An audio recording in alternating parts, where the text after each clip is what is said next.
جرنیلوں کو آپ کہیں گے ہاں جرنیل ہے نا، بڑا جرنیل بنا پھرتا ہے، یہ کل فارغ ہوگا میں اس کو اپنی فیکٹری میں ملازم رکھ لوں گا، اور یہ ہوتا ہے.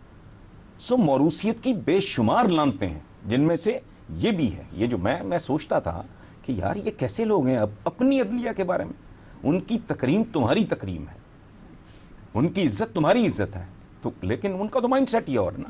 حسن صاحب آپ نیوز فالو کرتے رہے ہوں گے، انڈیا میں 2G 3G اسکینڈل بڑا، اس کے بارے میں چرچا ہوئی. اب لگتا ہے کہ پاکستان میں بھی تاریخ دہرائی جانے لگی ہے. کچھ تھوڑا سا آپ کو فیکٹس اینڈ فگرز بتاتی ہوں. 3G 4G اور LTE کے لائسنس کی فروغ کے حوالے سے حکومت آج کل بڑی سرگرم ہے. $310 ملین کا یہ پوری جو اماؤنٹ ہے اس لائسنس کے لیے دی جائے گی. 4 سال پہلے $290 ملین کی قیمت تھی. تو لوگوں کو یہ بھی سوالات ہے کہ جی 80 سے 90 روپے خالی 4 سال میں اتنی قیمت بڑھی ہے. دوسرا لوگ یہ بھی سمجھ رہے ہیں کہ نوازا جا رہا ہے اور گورنمنٹ سمجھ رہی ہے کہ ہمارے پاس چونکہ ٹائم نہیں ہے فوراً ڈیل نہیں کر دو. لیکن ایک تو لوٹ مار کا پروگرام وہ ایجنڈا ہے، ٹھیک ہے. دوسرا وہ اپنا ڈیفیسٹ جو ہے اس کا بجٹ کا خسارہ پورا کرنے کے لیے بھی ایڈوانس یہ سٹے بازی کر رہے ہیں. لیکن آپ یقین کرو کہ میری صحت پہ کوئی فرق نہیں پڑتا. مجھے تو اس دن شاید تھوڑی سی حیرت ہو جس دن مجھے پتا چلے کہ اس ملک کی رولنگ ایلیٹ نے پاکستان کی رجسٹری کسی کے نام کر دی ہے اور اب وہ قبضہ دینے جا رہے ہیں. یہ زمین کا انتقال ہو گیا ہے، یہ سارا جو فارمیلٹیز تھی پوری ہو گئی ہیں، اب صرف قبضہ دینا باقی ہے. وہ ملک کا قبضہ دے دیں گے اور ان کے پیسے باہر ٹرانسفر ہو گئے ہیں. یہ تو لوٹ مار کی داستان ہر جگہ ہی ہے، جہاں ہاتھ رکھو. میں نے تو کہا یہ تو بد نصیبی کی انتہا ہے. جدھر نظر ڈالو ناسور ہے، جہاں ہاتھ رکھو وہاں پھوڑا ہے، وہاں زخم ہے. یہ اسی طرح کی لوٹ مار ہے اور کیا ہے. تو لوگ کہتے ہیں ٹھیک ہے ان کو دے دیں، وہ آگے گورن کر لیں، بہتر چلا لیں گے. وہ بھی کوئی نہیں لیتا. ایک نقصان میں جانے والی جو ہے نا مل، اس کی قیمت نہیں لگتی. چلیں اسی پوائنٹ پہ ایک بریک لیتے ہیں. اور بھی بہت سارے موضوعات ہیں پروگرام پہ، ہم جب واپس آئیں گے اس کو ڈسکس کریں گے. دیکھتے رہیں میرے مطابق.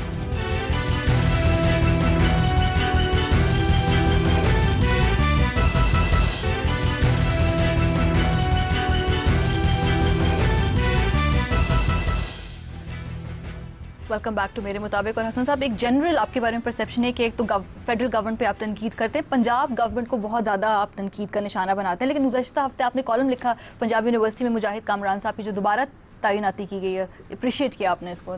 یہ بہت زبردست فیصلہ ہے. اس کی وجہ ہے کہ پنجاب یونیورسٹی ایک تو میں خود میری بہت زیادہ ایموشنل اٹیچمنٹ ہے، اور یہ پاکستان کا بہت بڑا، بہت پرسٹیجیس، بہت تاریخی ادارہ ہے. اس کو سیاست نے برباد کر کے رکھ دیا. تو ڈاکٹر صاحب نے چونکہ بہت کام کیا ہے، اور مجھے خوف تھا کہ اگر ان کو ایکسٹینشن نہیں ملتی، وہ مجھے ظاہر ہے کوئی دلچسپی نہیں ہے، تو جو کچھ کیا کرایا ہے نا وہ مٹی ہو جائے گا. وہ سب کچھ ریورس ہو سکتا تھا. اب چونکہ ان کو 4 سال اور مل گئے ہیں، تو وہ ساری جو آلودگی ہے وہ اس سے اس اتنے بڑے ادارے کو وہ پاک کر دیں گے. اور میں تو اپیل کرتا ہوں ہر بندے سے کہ خدا کا واسطہ اپنے تعلیمی اداروں پہ اس کی کاسٹ پہ نہ کرو، چونکہ تم اپنی نسلوں کو برباد کر رہے ہو. وہ اتنا خوفناک ایٹماسفیئر، سہم کا، خوف کا، فضا کا، جرائم پیشہ جیسے اس طرح، تو وہ اتنا زبردست فیصلہ تھا، اور بغیر کسی پولیٹیکل پریشر کے جو چیف منسٹر نے کیا اس پہ داد دینی بنتی تھی. اچھا بہت سارے لوگ شاید یہ نہیں جانتے کہ 3 نوبل laureates جو تھے پنجاب یونیورسٹی 3 بندوں نے، 2 پری پارٹیشن اور 1 پارٹیشن کے بعد ڈاکٹر عبدالسلام. نوبیل پرائز جو ہے پنجاب یونیورسٹی کا بہت بڑا اعزاز ہے، اور 3rd ورلڈ پورے میں یہ دس از دی اونلی یونیورسٹی جہاں کے 3 بندوں کو نوبیل پرائز ملا ہے. تو یہ بہت عالی شان ادارہ ہے. اور اس میں اپنے بچے، پھر ایک اور بات، ایک سیم لڑکا لڑکی گفتگو نہ کرے، پاگل ہیں، جنونی ہیں. اس کی وجہ ہے میں سوچتا ہوں کہ بھئی ایک بچی ہے ہماری، وہ یہاں سے پوسٹ گریجویشن کے بعد اگر ہائر اسٹڈیز کے لیے باہر جائے گی تو تم وہاں تمہارے قانون کیا کریں گے؟ اور تم خدائی فوجدار ہو، تم ٹھیکیدار ہو، تم اپنے گھر جا کے سنبھالو. تم کون ہوتے ہو یہ کہنے والے کہ بھی لڑکا لڑکی بات نہ کریں؟ کون ہو تم؟ ایک اور احمق آدمی کا میں نے سنا، اس نے کہا تھا کہ پتہ نہیں منیمم اتنے فٹ کا فاصلہ ہونا چاہیے. What naan sense! یہ بیمار لوگ ہیں، مریض لوگ ہیں. پوسٹ گریجویشن لیول کی بچی آپ باہر کی یونیورسٹیز میں دیکھیں، وہ ہمارے لڑکوں پہ زیادہ کانفیڈنس لیول ہی اور ہوتا ہے.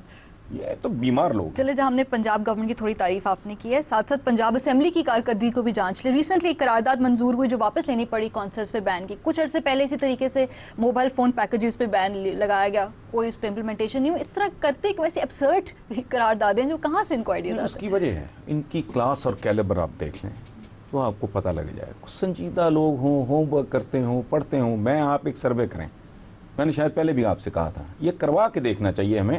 یکدم کو بندہ بھیجیں پنجاب اسمبلی یا مطلب آپ کی نیشنل اسمبلی، وہ صرف ایک سوال پوچھے ہر بندے سے کہ آپ نے لاسٹ کتاب کون سی پڑھی اور کب پڑھی. یہ ایکسپوز ہو جائیں گے. یہ سوائے چیک بک کے کسی اور بک میں بلیو ہی نہیں کرتے. سو چکے شیلو لوگ ہیں، ان پڑھ ہیں، کلاس اور کیلیبر نہیں ہے، سوچنا نہیں ہے، ہوم ورک نہیں کرنا، ریشنل نہیں ہے، تو اس لیے بونگیاں مارتے رہتے ہیں. تھوکا چاٹ لیا ہے نا انہوں نے، اپنا ہی تھوکا چاٹا ہے نا. اب یہ کہہ کے کہ جی وہ جو کانسرٹس کے خلاف جو تھا وہ پھر ریورس ہو گئی ہے نا وہ. لیکن صاحب یہ تو آپ کہتے ہیں نا ان کو اپنے مفادات سمجھ میں آتے ہیں. ابھی ریسنٹلی پیٹرول کی قیمت بڑھائی گئی، بڑھائی جانی ہے، بیان دے دیا گیا وزیر پیٹرولیم کی جانب سے. وزیر قانون کہتے ہیں ان کا یہ حق نہیں تھا. لوگ یہ کہتے ہیں کہ اصل میں انہوں نے ذخیرہ اندوزوں کو لیوریج دیا ہے تاکہ وہ اسٹاک کر لیں. یہ سمجھداریاں آتی ہیں انہیں؟ اچھا نہیں، میں نے تو کہا ہے نا کہ چیک بک کی سمجھ ہے، وہ اسی طرف اشارہ تھا نا میرا. اپنے پیٹ بھرنے کے لیے یہ بہت سیانے ہیں، باقی نے کوئی دلچسپی نہیں. الٹا ٹانگ دینا چاہیے اس بندے کو جس نے اتنا ان ایڈوانس بتا دیا کہ ہم یہ پیٹرول کی یا ڈیزل واٹ ایور کی قیمتیں اتنی بڑھا رہے ہیں. اس کو چوک پہ کان پکڑانے چاہیے اور اسکولوں کے بچوں کو لائن میں کہنا چاہیے 5 منٹ اس کے اوپر بیٹھ سواری کرو. چلیں اسی پوائنٹ پہ ایک اور، چونکہ بہت سے ہم فنی بیانات کی بات کریں، وزیر ریلوے کا بھی بیان ہے. وہ کہتے ہیں کہ ٹرین خود نہیں کھینچ سکتا، 400 انجن دیا جائیں پھر ہم خطارے کی بات. کھوتا ریل جو کھینچ سکتے ہیں نا چھوٹی موٹی، تو ٹرین تو ظاہر ہے وہ ان کی صحت تو آپ جیسی ہے نا مالیہ.